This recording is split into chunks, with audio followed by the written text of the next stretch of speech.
Saya tidak ngomong negara, saya ngomong hati-hati berpikir. Pastikan bahwa pikiranmu itu benar. Kalau ada yang nyerimpet, cepat diurai. Kalau ada kotoran, cepat di vacuum cleaner. Ya, cepat. Sebab itu yang menentukan kesehatan Anda. Kenapa orang jazz sehat?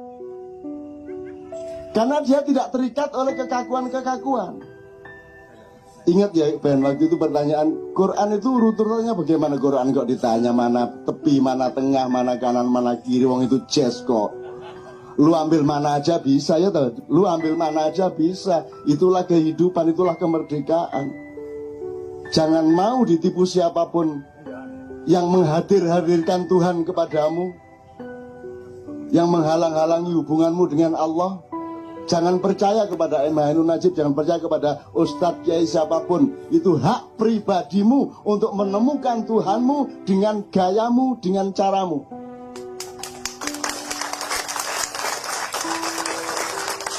Ya tapi kan harus sholat, ya itu kan bentuk cinta lah. Khusyuk itu, emang bagaimana yang disebut khusyuk itu? Khusyuk itu keindahan, dia bukan kebenaran, bukan kebaikan. Jadi kalau niat sholat itu kebaikan, kalau menjalankan sholat sesuai dengan aturan syariat itu kebenaran. Tapi kekhusyukan sholat itu keindahan. Kan gitu? Betul enggak? Sekarang kalau yang disebut tidak khusyuk itu kan tidak fokus. Artinya lu menghadap Allah tapi tidak benar-benar hatinya menghadap Allah. Itu kira-kira Allah sendiri bagaimana? Kira-kira Allah, Anda sholat tapi terus Anda tidak fokus sama Allah, itu kira-kira Tuhan tersinggung enggak? Menurut Allah kamu itu sholat apa enggak? Enggak kan? Jadi meskipun kamu menjalankan kebenaran dan kebaikan sholat, tapi kalau kamu tidak mencapai keindahan sholat, kamu belum sholat. Betul enggak tadi kesimpulanmu? Kan kalau sholat itu asal begini udah beres, Allahu Akbar. Mbok kenemu mikir senturi gak masalah. Allahu Akbar, sami Allahu liman hamidah. Mau gini, mau gini, tidak apa-apa. Mau pakai aliran, ada macam-macam aliran Ben. Ada sholat begini, dari tahiyat begini sampai akhir. Ada yang asyhadu an la ilaha illallah baru begini. Kedua, yang ketiga, sejak awal begini, begitu ada Allah bergetar. Ini aliran ketiga. Ada yang gini, ada Allah baru begini. Allah lewat, turun lagi. Aliran keempat, ya 4. Aliran kelima, begini sejak awal dan bergetar terus, ada Allah atau tidak. Ini aliran kelima. Aliran keenam, tidak begini. Dari awal sampai akhir tahiyat. Dan ini yang paling benar. Karena dia tidak punya jari-jari.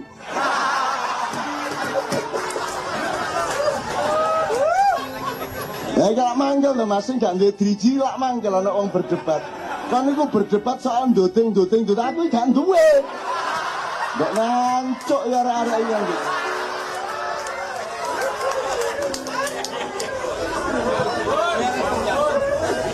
Hebatnya orang-orang yang punya jari-jari memperdebatkan bagaimana jari harus menuding dan bergerak. Tidak ada satupun yang memikirkan sahabatnya yang tidak punya jari-jari.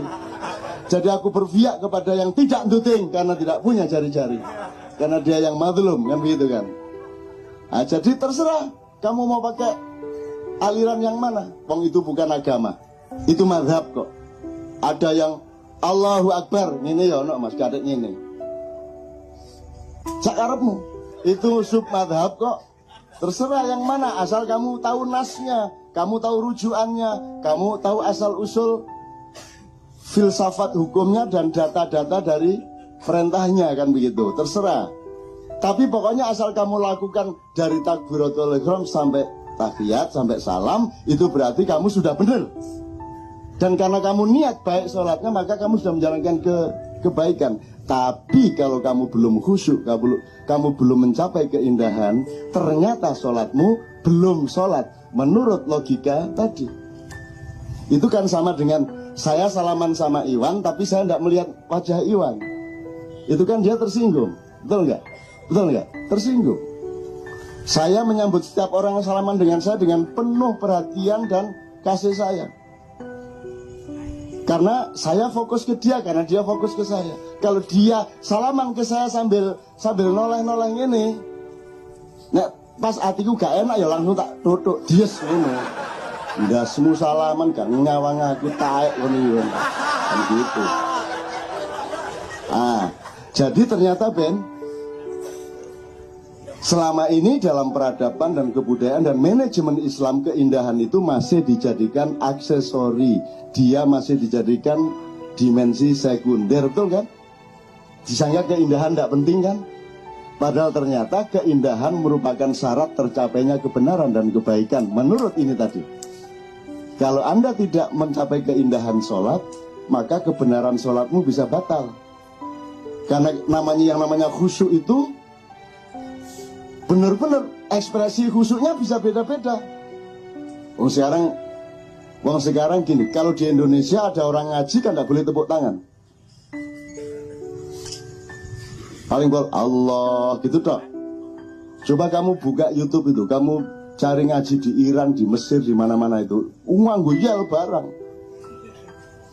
Kamu lihat ada qori namanya Hindawi, Syekh Hindawi. Itu kalau dia sudah kiroah, itu anak-anak muda begitu dia naik suaranya itu langsung berdiri. Ye. Itu kiroah. Loh, kamu lihat itu beratus-ratus anak muda. Loh, kalau itu bentuk kehusukan, kenapa dia kagum sama Allah? Ya Allah, bener, ya Allah, top.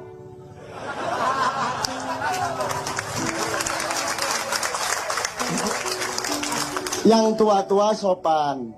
Allah, Masya Allah. Allah. Hayyaka. Sing tuwek-tuwek. Itu kan ekspresi genre 60-an, genre 80-an ke atas ini mulai bener top iki. Emang harus bahasa Arab untuk membenarkan Quran? Yojo terus direkayasa. Dulu di kaji awal Allah itu terkenal sebagai Jos. Jadi misalnya apa ayat apa gitu terus setuju kita terus Jos, boleh enggak? Sing nglarang bengok iku sapa? Ayate ndek endi? Sing ngarani nek kon bengok terus Gusti Allah grebeken iku sapa? Masa Gusti Allah iso grebeken kupinge? Terus Gusti Allah duwe kuping loro ngono kaya apa? Bahwa kita punya kesepakatan sopan santun dalam komunitas jamaah kita, ayo. Tapi kalau ada orang punya ekspresi seperti itu, ya ndak apa-apa, monggo. Engko nek nemen kan dikaploki wong yo kiwa tengene dhewe kok repot.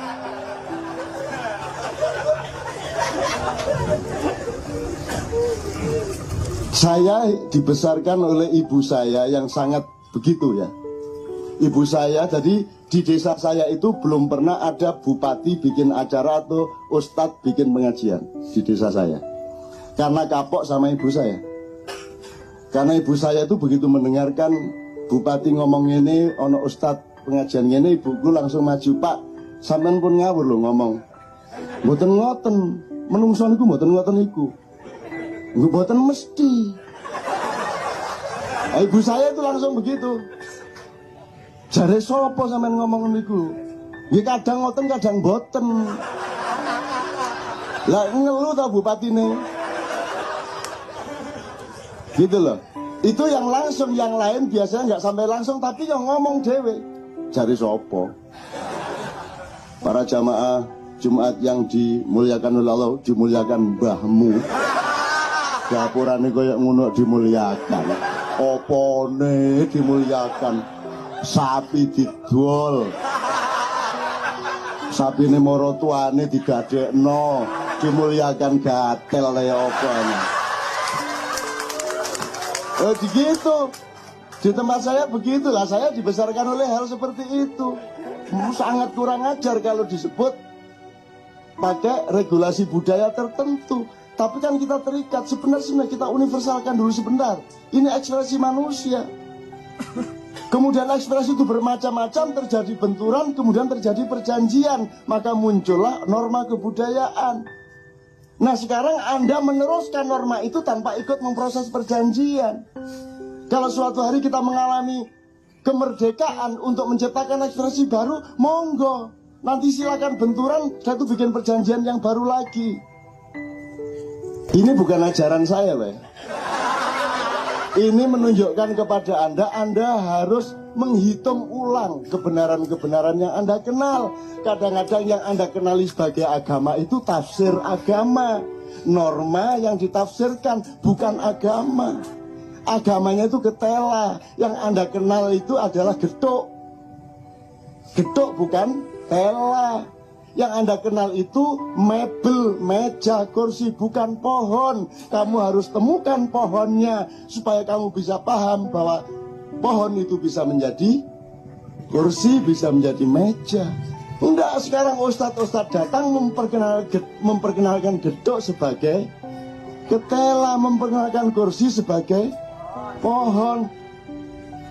Jadi Allah didegradasikan, Allah direduksi, dimutilasi. Saya kira besok pagi masih ada itu pembunuhan, mutilasi. Terus nek lu terus takon mutilasi gua arek endi ya?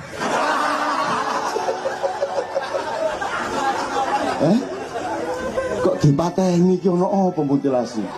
Salah apa iki? Nyeneng lah aku ndelok dunia tambah goblok. Nyeneng lah ya Allah. Ya Allah, lindungilah aku dari kebodohan dunia dan tetap cerahkanlah pikiranku untuk mengetahui itu dan menerima itu sebagai sesuatu yang menyegarkan. Jangan sampai kebodohan dan apapun saja itu menghancurkan pikiranku, karena Engkau selalu berkata, ya Allah, afala ta'qilun, afala tatafakkarun. Engkau tidak pernah menantang kepadaku, afala tas'urun. Apakah engkau merasakan? Tidak pernah Allah mengatakan begitu, tapi Allah selalu mengatakan, apakah engkau berpikir? Apakah engkau menggunakan akalmu? Kan begitu. Jadi tolong teman-teman sekalian, mulai sekarang betul-betul dimengerti fungsi. Jadi ada bedanya otak sama pikiran sama akal. Nanti kapan-kapan dipelajari ya. Ono bedane. Bahasa Indonesia ini ngawur pol, tapi lebih ngawur bahasa Inggris. Bahasa Inggris itu mengajari kita untuk terbiasa tidak setia. Itu bahasa Inggris. Misalnya huruf ngene iki apa? Y. Kayak ono E karo S, macane. Lho kok yes? Wong tadi kan bilangnya Y. Yes. Tadi bilangnya Y. Kan huruf itu dasar bunyi. Katanya Y ditambah E S kudune wes. Kalau kok yes, ya napa karep sampean?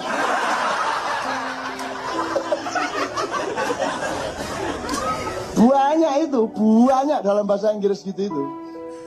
Huruf itu kan dasar bunyi toh. A, B, C,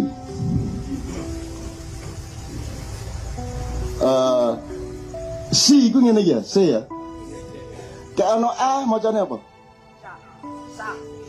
C A B L E. Lo jare C. Sabel. Lah iya katanya C. Setelah ditambahi A kok tadi K. Lebih gitu iki. Ya kalau gitu pakai K dong.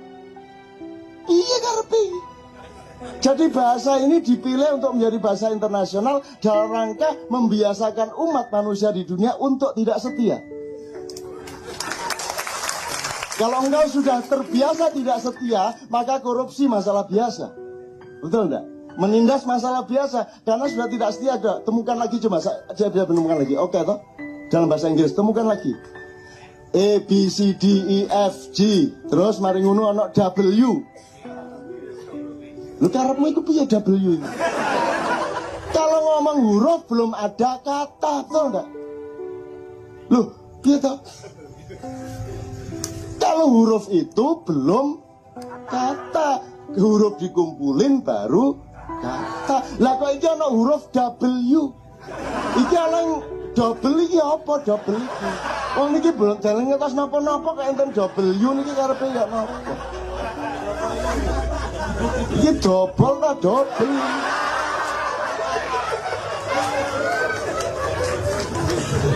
Gitu. Ini goda-goda aja. Saya goda-goda Anda semua supaya Anda tidak beku. Kalau pikiranmu beku, gampang sakit. Gampang turun daya tahan tubuhmu. Tapi kalau engkau fresh seperti ini, sehat walafiat. Here sama hear, bacanya sama. Itu karepe. Itu kan sangat sederhana tuh. Kalau here itu ya H-I-E-R, here. Gimana sih? Yang satu nulis here, mocone? Yang satu nulis hear, mocone? Gitu lagi.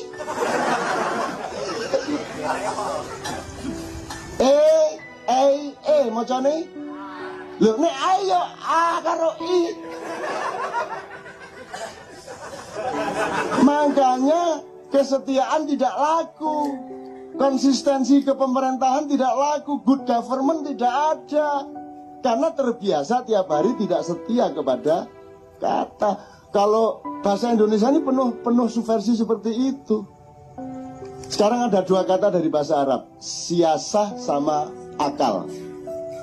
Siasat itu dari kata asyasa, itu politik peperangan. Jadi itu strategi menyiasati gitu ya. Yang satu akal. Akal itu yang paling mulia dalam ajaran Islam. Yang paling mulia pada manusia. Manusia menjadi manusia karena dia punya akal dan menggunakan akal. Jadi yakil, bahasa Arab yakilun, itu bahasa Indonesia mengakali. Yakilun itu pekerjaan sebaik-baiknya. Melihat pohon diakali menjadi kursi. Melihat tanah diakali menjadi batu bata. Melihat kapas diakali menjadi kain, kan begitu. Mendapat istri diakali menjadi hamil, kan begitu kan. Nah, kata mengakali dalam bahasa Indonesia sudah hancur lebur. Mengakali itu perbuatan yang paling buruk toh. Ngakali, padahal mengakali itu adalah perbuatan terbaik. Tidak mungkin Anda menjumpai sesuatu tanpa Anda akali. Anda tidak bisa menemukan minyak kalau tidak mengakali tambang. Anda tidak mendapatkan bahan-bahan apapun. Tidak akan terjadi peradaban dan kebudayaan dan teknologi kalau tidak pakai pekerjaan mengakali. Tapi sekarang kita taunya mengakali adalah mencurangi, ngapusi, apalagi memperdaya. Padahal akal itu sebaik-baiknya bahan bagi manusia untuk membangun kemanusiaannya. Oke, teman-teman sekalian, nanti ya.